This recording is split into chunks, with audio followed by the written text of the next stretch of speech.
All right, quick heads up here. This is not investment advice. This is just information to get you thinking. Do your own homework, talk to your own advisors, and make sure this kind of deal makes sense for you. We're here to share ideas, not tell you what to do. Cool? Okay, cool.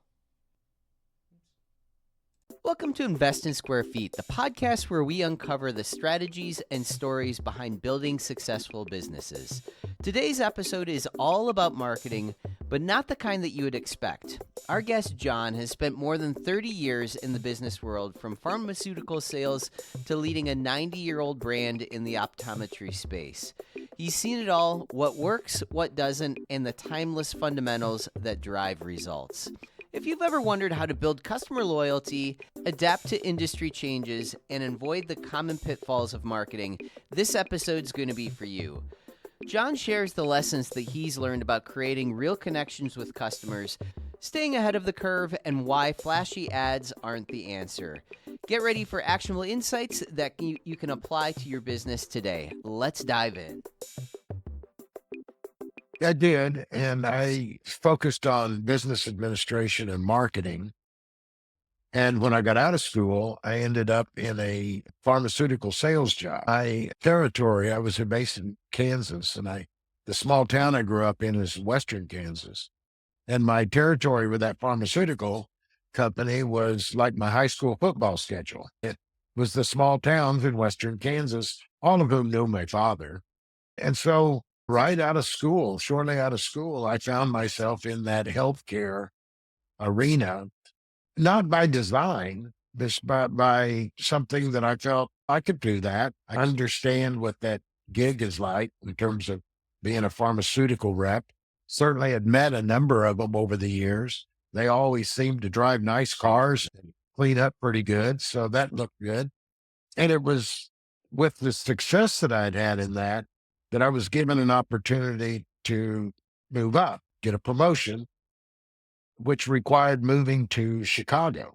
And I frankly had no interest in living in Chicago whatsoever, and hadn't thought that through when I took a job with this company based in Chicago. But I ended up looking for a job locally in Wichita, Kansas, and found a job with a large ophthalmology clinic, surgical practice. And I was hired on as a marketing administrator, helping them to grow their business. And that introduced me to the world of ophthalmology and eye care, which introduced me, of course, to optometry and learning what that was all about.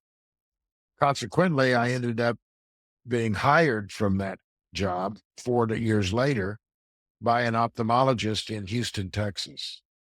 And it was moving my family from Wichita, Kansas to Houston that kind of put me on, even more so, on the path that I am currently with, because it was through that position I was introduced to Texas State Optical, which is a Southeast Texas company that will celebrate 90 years in business next year. Wow. It's well established. And I met that organization through that, and subsequently ended up doing work. I left the ophthalmology and started my own business and had that for about 9 years.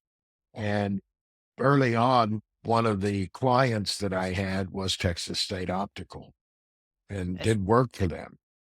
and what the business that you left the optometrist or ophthalmology industry for, was that more marketing, or what Yeah, business did you go? it was because one of the things I'd brought to both the practice in Kansas and the one in Texas was consumer research and marketing management strategy. And so I left the ophthalmology group and started my own marketing management and consumer research boutique. It was me and two other people. And so we did work in a number of different industries. But one of the clients we picked up early was Texas State Optical, which I had met through doing similar type of work for the ophthalmologist. We picked them up, and that led to helping the franchisees in that company create a franchise association. And I helped them set it up. They wanted me to come on as the executive director of that association. It really didn't justify a full-time job, but I took it on as a client and did work for ultimately what ended up about 70 to 80% of all the franchisees. Interesting, interesting. And And how many franchisees were there? 70 to 80% of them at that time. How many were at there? that time, there was around 250, I think, Wow. mid 200. And they were all concentrated in Texas. Yeah. That's one of the things that's always known in our industry is Texas State up, one for its longevity. And then second of all, that it's always been really a Texas-based organization Yeah. of Yeah. density. Talk a little bit about what you've seen. I was gonna go into some of the strategies that you would use back then to help the businesses grow. But I think it would be more interesting maybe talking about what's changed in the recent years. A heck of a lot has changed.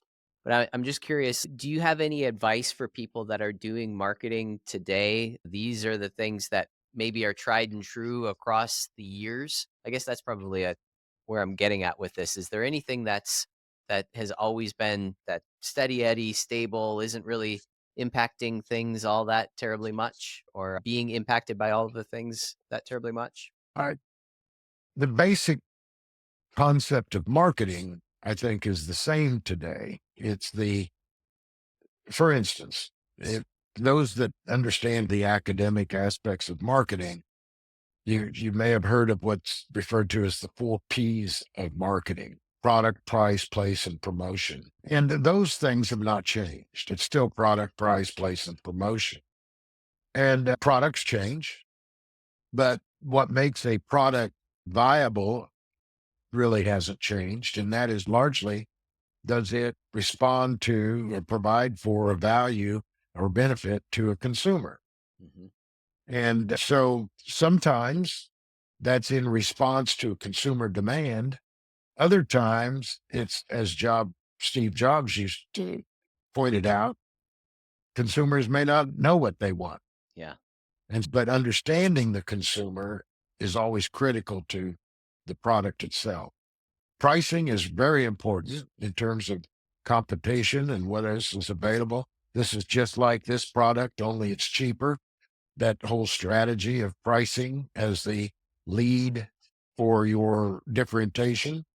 And then place, how it gets from manufacturer to the hands of the consumer has changed significantly. Used to be, to buy a book, you had to go to a bookstore or a department store. Now, and not just now, 20 years ago, that Amazon came on and you could buy books over the internet. And that radically changed. And so now it's hard to find a bookstore. It radically changed that industry. And then promotion has changed a lot. Used to, I've got a book in my library written by David Ogilvy, which is one of the fathers of modern advertising. And the whole book is focused on newspaper advertising. It was written in the early 70s. And today, newspapers are not a thing like they certainly were at that time. Hmm. And if you do read a newspaper, it's usually online. I read the Houston Chronicle every morning, and it's a digital version on my iPad. Now, there's still advertising in it, so that's hasn't changed. But advertising has always been communicating with consumers about your product, the price that you're selling it at, and how you access or get it. And so the messaging has always stayed similar, or if not the same, but the medium has changed quite a bit. So in each of those areas, certainly frames are a product that our industry sells in. They are manufactured in large manufacturing facilities, many of which are in China. But in the last 10, 15 years, the idea of 3D printing of frames is becoming a big thing, to the point where now an optometrist in an office could actually have a 3D printer, and with the work of the help of a staff member, you design your own frame and you'll have it in 2 hours later after it's been manufactured on site. So the manufacturing aspects of the product can change.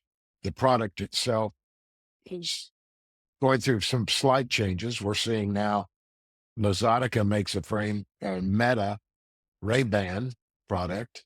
It's got Meta incorporated into the frame itself. It's bulky, a little heavy.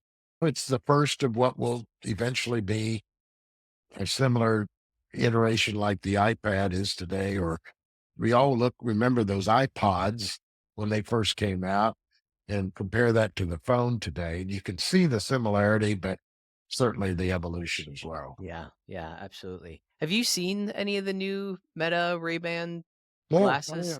Yeah. Oh, yeah. I'm not sure if they were the Ray-Ban version. I just saw Zuckerberg talking about one of them, and he was talking about how much technology is inside of the frames and the lenses and all of that. Might Yeah. be something new, maybe, because he's talking about like how it has lasers that's basically like shooting up into the lenses, and there's some like etched some type of etched glass or something like that to make this hologram type effect appear in front of you. Yeah, interesting all of the different designs and elements that are coming out into these different products and whatnot. Do you have some insights into what is working today for marketing these different companies, right? Or these different optometrists?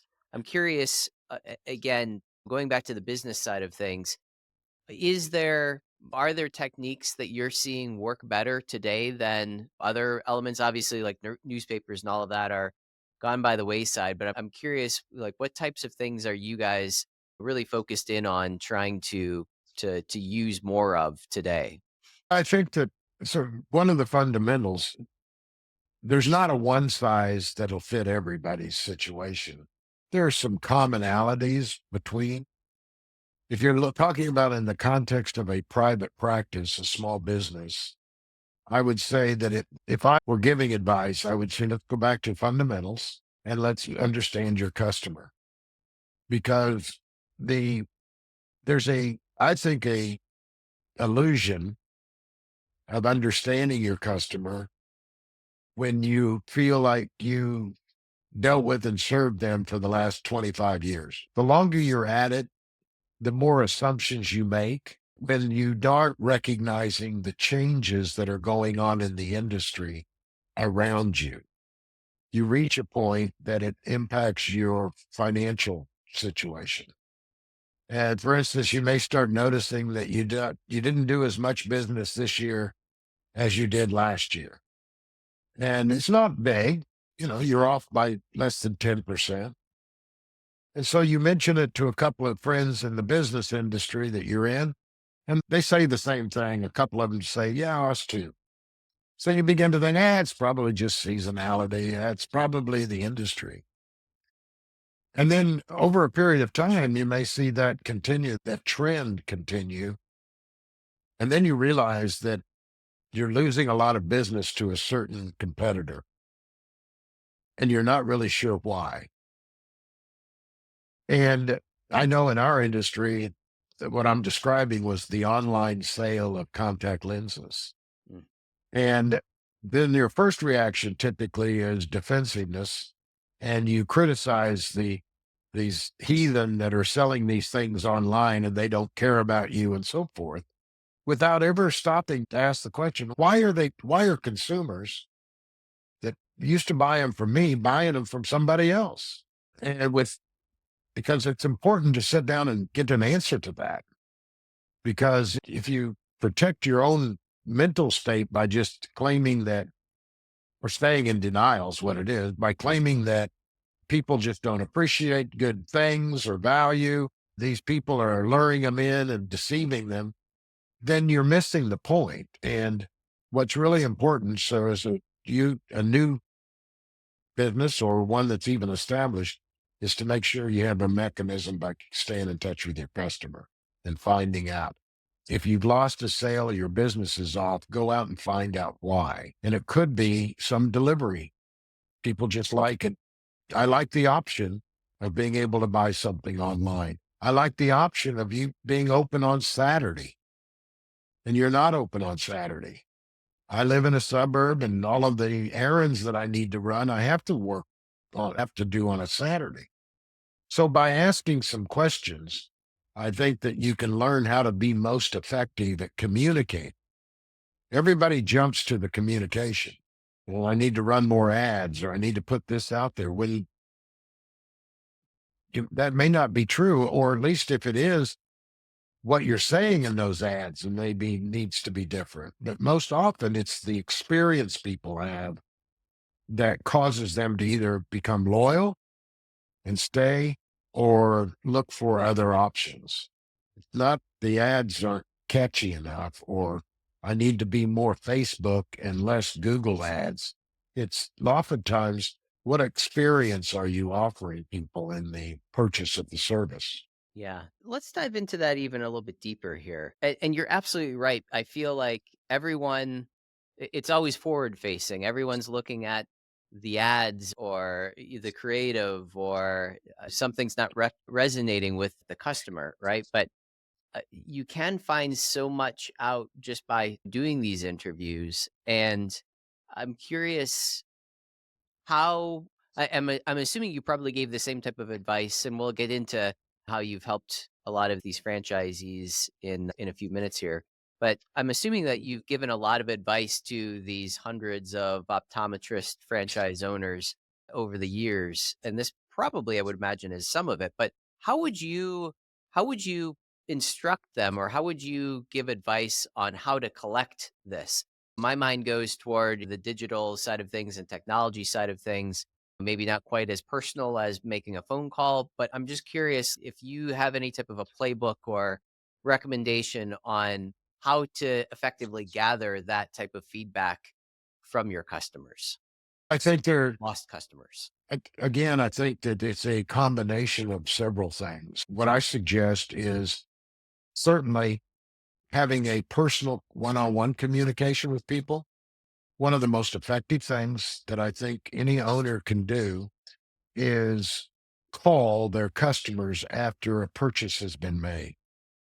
So in our case, someone comes in and buys a pair of glasses, and a couple of weeks after I'll use you, Matt, as an example, you're wearing glasses.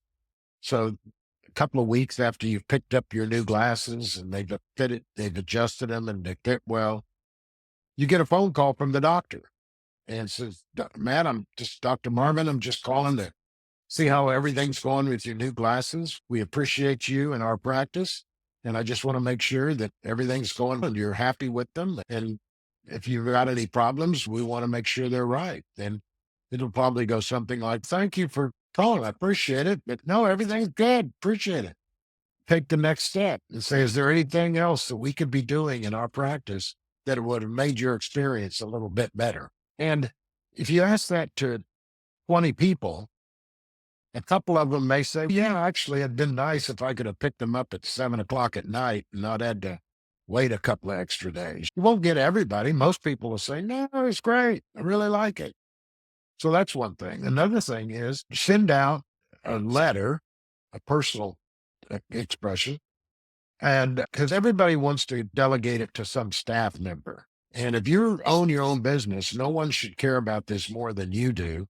And by inviting people to a local coffee shop for lunch and buy them all a sandwich and sit around and do your own little informal focus group. You don't have to do it every week, every month, but maybe 2 or 3 times a year.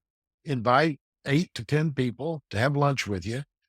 Doesn't have to be expensive, and sit around and just say, prepare. So you've got talking points or discussion you want to go through and probe about how it could be better.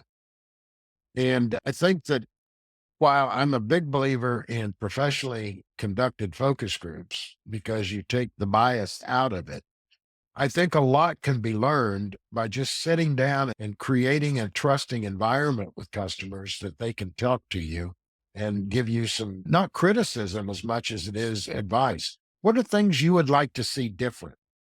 If we could improve this, what would you suggest we do? That approach in a group setting will create different ideas than that one-on-one phone call. The thing they both have in common is, in addition to gathering good information from your customers, you're also communicating to your customers how valuable you consider them to be because you ask them to help you. By being personally engaged like that, you're those people will become so loyal in terms of their commitment to you that the next time a competitor offers something at a little bit bigger discount, they're not going to be tempted because they know Dr. Marvin cares about them Yep.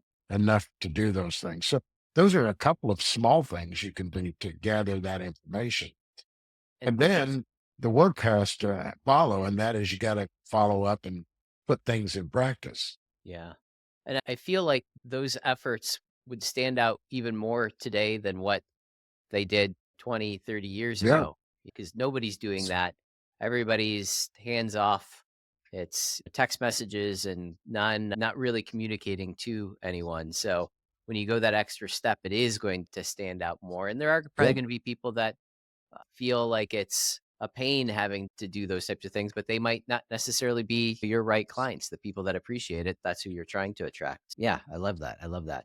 Let's talk a little bit about what the work that you did. And I might have this wrong, but I believe that you took the franchisees and brought them into more of a private practice. Is that right? Is that how that worked Well, out? what we did was so I described how they became a client. And as this was in the early 90s, and as we got to the end of the 90s, a lot of the goals that these franchisees had for the organization, while it was owned by a different company, the franchisor was, it became apparent that those things weren't going to happen unless the franchisees owned the company. And so they asked me to help them acquire the company. And so two two doctors in specific approached me and said, "We think we want to buy the company." And so the three of us approached the owners, and it took about a year, but we negotiated the acquisition of the franchisor. When we were restructuring the company, the new company, we converted it from a traditional franchise company to a brand license company. And at the same time created it as a member owned cooperative. So now every location is both a customer of the company and an owner of the company. And the relationship was not one of a traditional franchise that involved a lot of operational requirements, but it was a brand license. So it allowed for the complete independence of the practice, operating though under a commonly held brand name. And with the exception of things they could do and can't do with the brand itself, it had no, we have no operational controls, which has its own set of challenges, but that was the choice that they wanted to, that was their choice at the time of the acquisition. About two-thirds of the way through the negotiations, I was asked if I would be willing to come on as the new president. This was in 2001. And at that time, I had worked with them for almost 9 years. And I thought I knew the organization extremely well. And not only the organization, but I knew the customer really well. And so I thought, what a great fixer upper opportunity, because at that time it had evolved down to just a little over 100 locations from 250. And I saw it as a tremendous challenge. I saw it as a great opportunity for brand management. And a lot of the things that I had learned about their consumers had given me reason to believe that this was a real workable path forward. We could turn this thing around and really start to grow again and start to make it more relevant. Otherwise, it was going to become Montgomery Ward's. That's what caused me to take on the project, but also the unique way we structured it created some incentives in the organization that were lacking at the time. Explain some of those, some of that unique structuring that created that commonality, common focus. Yeah, I mean, there was one of the big things was in support of the vendor relationships that we had, because there was shared sense of risk among the now owners slash members that if we didn't get behind and support certain vendors, we were hurting ourselves as an organization. So compliance with programs, there was a kind of a built-in incentive with it, not so much financial, but organizational survival. That if we're going to be able to be successful as this new member-owned group, we all better stick together and work together to make it prosper together, because otherwise we're going to end up having spent a lot of money for a brand that isn't going to be worth anything. So those were inherent in that. Yeah, that makes sense. Looking back on this, going through the whole acquisition and obviously running it for a good number of years, were there any things that is there anything that you would look back and say, I wish we did that differently, or it was a mistake doing that? Of course, we don't have enough time. And frankly, if you don't make mistakes along the way, you're not trying things. Yep. You're not learning anything. And you're going to wake up one day and that the old proverbial light at the end of the tunnel is a train coming right at you. So yeah, there are in retrospect, but were they right to do at the time? I think so. But had I known the marketplace was going to be what it is today, I would have better prepared for the marketplace to the degree that I could. Believe me, keep in mind, it's not my company, it belongs to them. And so early on, I had to develop an attitude that embraced that. I taught the people that I hired and that work for us, we believe in everybody's right to make bad decisions. And because it's their money at stake and it's not ours. And so you have to, when you're working with someone, and anybody who's ever been married would recognize the wisdom and understanding that it's okay for people to make decisions you disagree with. But at the time, they seemed like good decisions, certainly popular decisions. But what's popular doesn't end up always being the right decision, and Yeah. from a business perspective. And then I look back on it, I think we probably shouldn't have done this, but at the time, it was something that seemed like a good thing to do. Yep. No, that makes perfect sense. Yeah, it's always interesting when you can talk to people who have been in that seat and done this and grown these companies. What did the company ultimately end up growing into? Is it still around today, or what's the Oh story yeah. with it today? Well, yeah, so up until what's happened to this company as well as other companies in our industry, private practice, is consolidation in healthcare. Yeah. And whether it's family practice or optometry or primary eye care or ophthalmology for that matter, private equity is buying up private practice, consolidating them on corporate platforms, and in some cases, leveraging that revenue to double their investment in a flip. But what's happening overall in healthcare is the corporatization of the delivery of healthcare. Started in hospitals probably 30 years ago, if not longer. But in the last 20 years, it's now involved more and more private practices and areas of private practice. I don't know where you live or your circumstances, but in where I live, a suburb of Houston, there are no private family doctors who own their own practice. They all work for a large healthcare system or they're Yeah. employed by a large clinic. And so private practice itself really is its future's not real bright just Yep. because the nature of it. Drugstores, another great example. That drugstore my first job was in, the pharmacist owned the drugstore.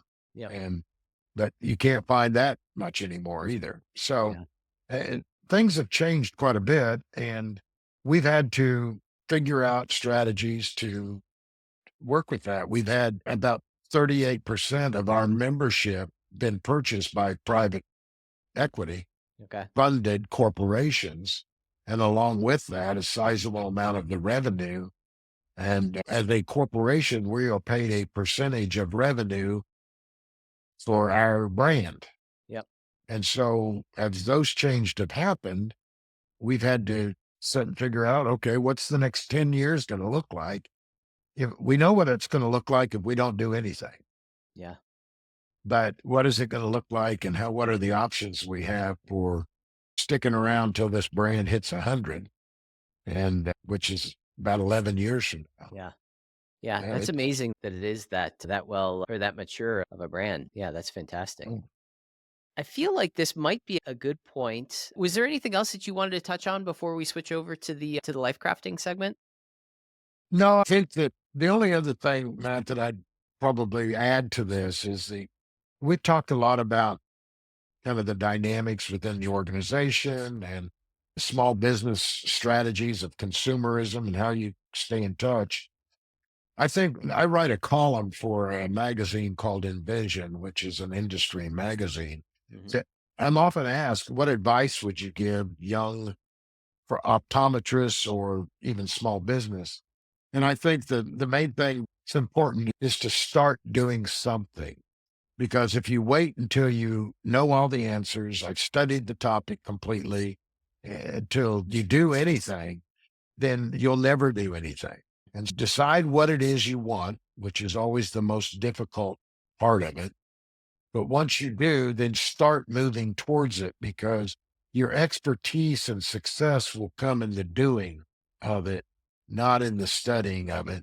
Yep. And you're never going to be great at it when you start. But if you don't start, you'll never be great at it. Yeah. And anybody can be great if they just will start. So I think that I'd want to make sure I convey that I'm a real believer in that mindset of I got to start doing something. Yeah. And I feel like that even brings us right back to your beginning stories too, right? Where you weren't afraid to get out there and start trying things, and you were going to work in the pharmacies at an early age and all of that, trying to get your foot in the door and start learning all of these things. And I feel like even that is a lost art today. A lot of people sit around and wait for things to happen, and they don't get out to make it happen. And that's a lot of times what you have to do. You have to just jump in and figure it out as you Yeah. go. And I'm glad that you brought that up because that is extremely important. So let's jump over to the life crafting segment here. And I'm curious where we'll go with this. And just real quick for the listeners who might not know what this Mhm. is, essentially, every Sunday, I put together my weekly goals and the action steps that I have to take to achieve whatever those goals are. And I realized a lot of times I was guessing what those action steps were because I haven't done these things before, or I might not have done these things before. So I realized I'm talking to all of these amazing people, very well established and accomplished people.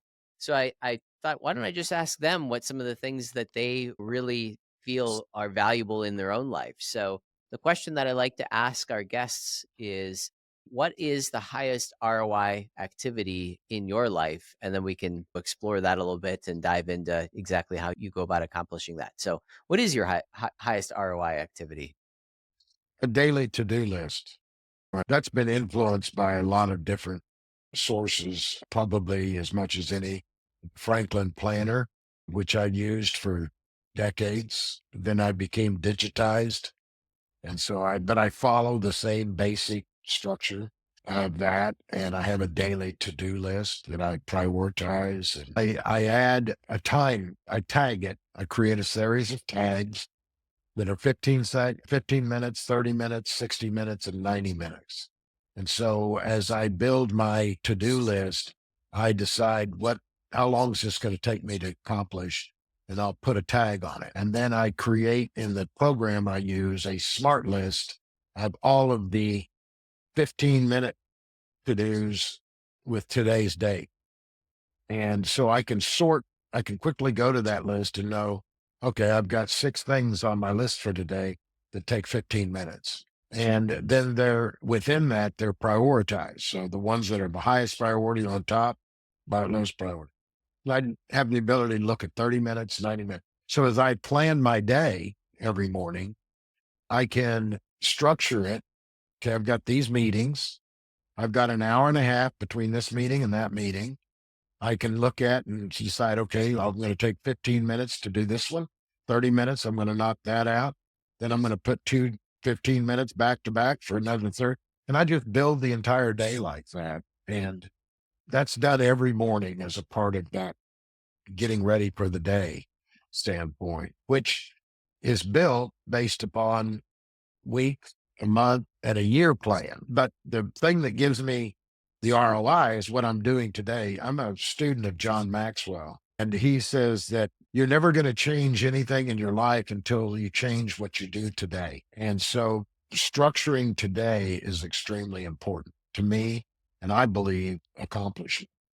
Yeah, I couldn't agree more. And I want to dive into this a little bit more, but I don't want to lose this thought either. Something that I started doing that has completely changed the way that I look at the things that I'm doing on a daily basis is I shifted the what I used to always do is these are the things that I'm going to accomplish today. So I would have my list of things that I would do, but I shifted that to say these are the results that I'm going to get today. So I'm focusing on the end goal, the thing that I want to accomplish, rather than just having a task there. And it completely changes the way that you focus on creating that list and making sure that you're focused on the result rather Mhm. than just doing some type of a task. So I really found a lot of value in that mindset. That's So great. Yeah. I like. so the daily list that you're putting together, you mentioned that you've digitized this now. You mentioned the Mhm. Franklin Planner, but what type of app are you using this with the various different lists? Is this just like a note taking app in your phone or It's Apple. I'm a Apple and Macintosh guy. yep. And so I try, if Apple has an application that'll do it, I'll use that first. And if I don't like it, I'll search for something else. And my to-do list is Apple reminders, the Okay. reminders list. And, Yep. and I've learned a great deal just by watching others, videos of other people's tutorial and experience and how they're using it and learning the features of it. So I take these apps really seriously. And my wife will tell you that I probably a little too seriously. And I study them to try to really understand how to fully utilize them. That's Yeah. the one I use for my to-do list. Yeah, that's interesting. And do you have, I'm curious how you go about structuring this too. You mentioned how you create your day in the morning where you're with these 2 15 minutes and this 30 minutes and this 60 minutes, and then you have your day. Do you have Mhm. a like a parking lot, if you will, where you have this whole list of all these different things that you want to accomplish, and then the next day you're going and picking, okay, I'm going to do this and this today, or I'm going to be over on this side of town so I can get this done today.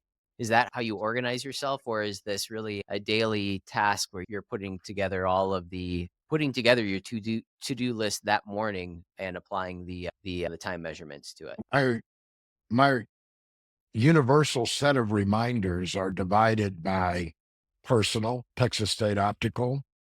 And within Texas State Optical, I've got growth, new locations, administration, things like that.